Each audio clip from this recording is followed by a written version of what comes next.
Thank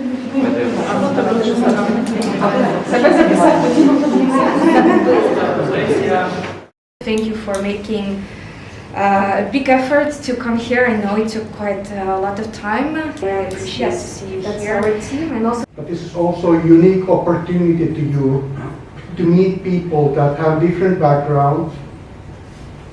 They speak Ukrainian, but they speak different language. They speak politics, they speak culture, they speak technology. We are a department of political studies. We definitely do not think about the war in Ukraine as something external to us. Today I am also looking closer, of course, at the Russian media. The whole month of Russia Today coverage was about Georgia.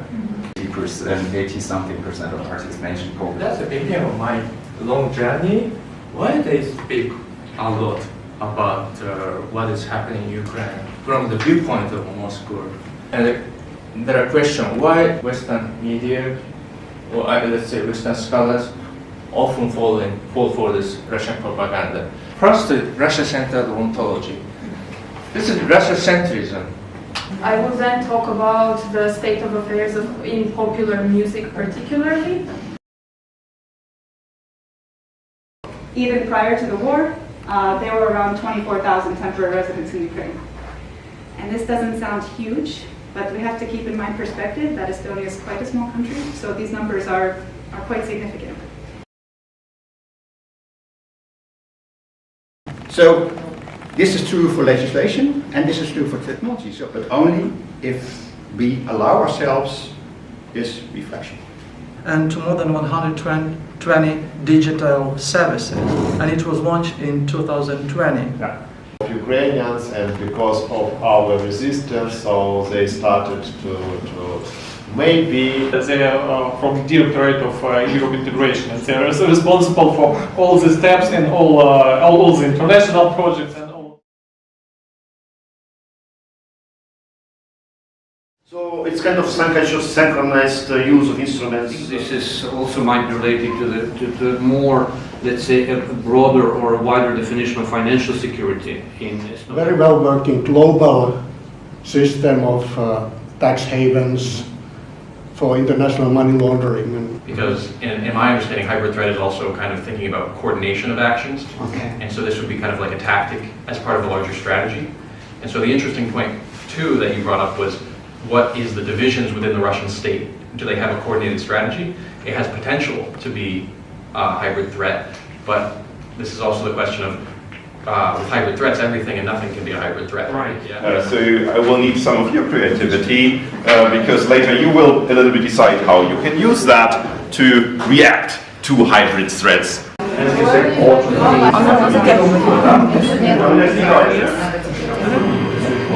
Yeah, any programmers, any fellow programmer here, somebody who slice it in Cura or in if you want a 3D printing file, you find some string, you just say, no, it doesn't need to be that wide, Professor Ash is Oxford University's Professor of European Studies since Estonia joined European Union 19 years ago, so I hope a little bit about the transformation and the journey is also part of that story. Homeland, which indeed is in a way a compliment to my former doctoral student Timothy Snyder's book Bloodlands, because fortunately it tells a story about how we went from Bloodlands to Homelands. So that takes me to where I begin my lecture, which is the way in which we have gone all the way back from 1945 to the largest war in Europe since 1945. On the EU, and I asked how many people in this class of 25 people were born before 2004, and I think 2 hands went up. I would identify 3 things. Firstly, what I would call a historiosophical mistake. Secondly, hubris. And thirdly, a failure to learn one rather clear lesson of history. Let's imagine that the war is is over. Of course, Ukraine win, because of the help of our friends, and we say thank you to everyone who helps us, who supports us. And my question is following. What is your pieces of advice to EU? How to develop new policy towards Russia? What to do with Russia? But what we can influence is the external environment around Russia. So, security guarantees for Ukraine, Moldova, Georgia, the agenda of enlargement. And we create the conditions in which, at some point, desirable political change comes in Russia.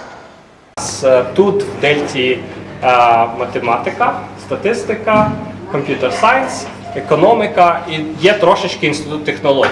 Вони люблять будувати роботів, ті роботи ходять по коридорах, намагаються відкрити двері, нічого в них не виходить, але це все виглядає дуже класно, всі з ними фоткаються і це дуже всім подобається.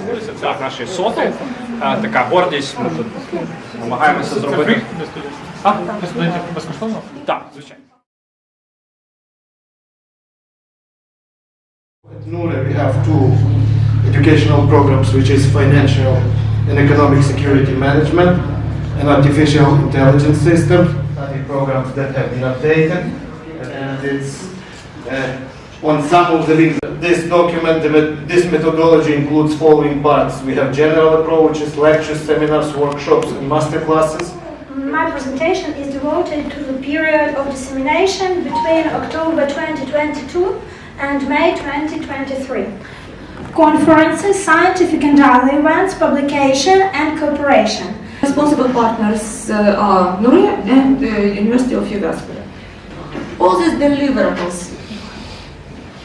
we achieved. I guess we have to sort of rewrite the goal so that we can safely include all of your networks that are mostly organization to organization, not inviting new organizations to a wider network at this stage.